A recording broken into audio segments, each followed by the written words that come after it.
gumamit ng disinfectants hanggang maaari. Number 2, tama at balancing nutrition. Siguraduhin nakahanda ang kanilang pagkain at hindi kontaminado. Pangatlo, pag-iiwas sa labis na stress, no? Kailangang siguraduhin ang kulungan ay maayos. Pang-apat, maingat sa paghiwalay kapag ihiwalay mo na ang mga biik na sa inahin. Gawin ito ng maayos at dahan-dahan mga langga.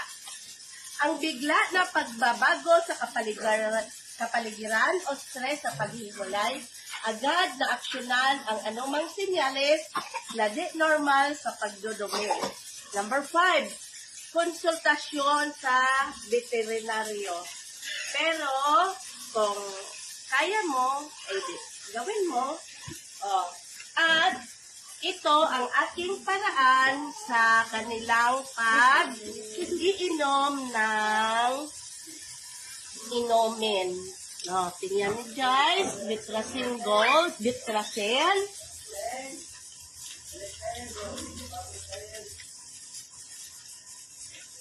Scaurex.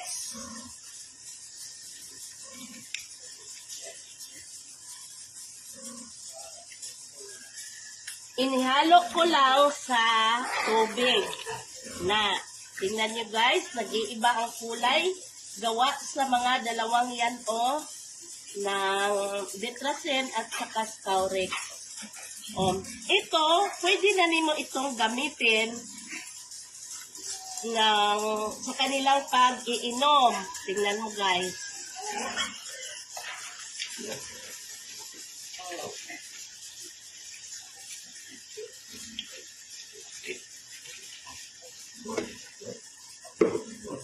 At hindi ko sila pinitipid. Binibigyan ko sila ng tag-isang mangkok na starter.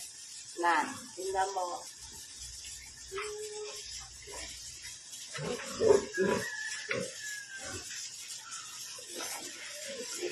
Kita mo guys, pag-aagawan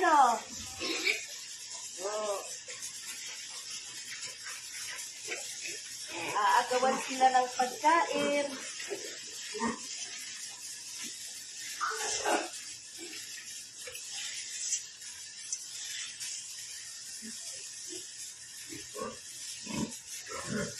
Ganyan. Hindi ko sila tinitipid.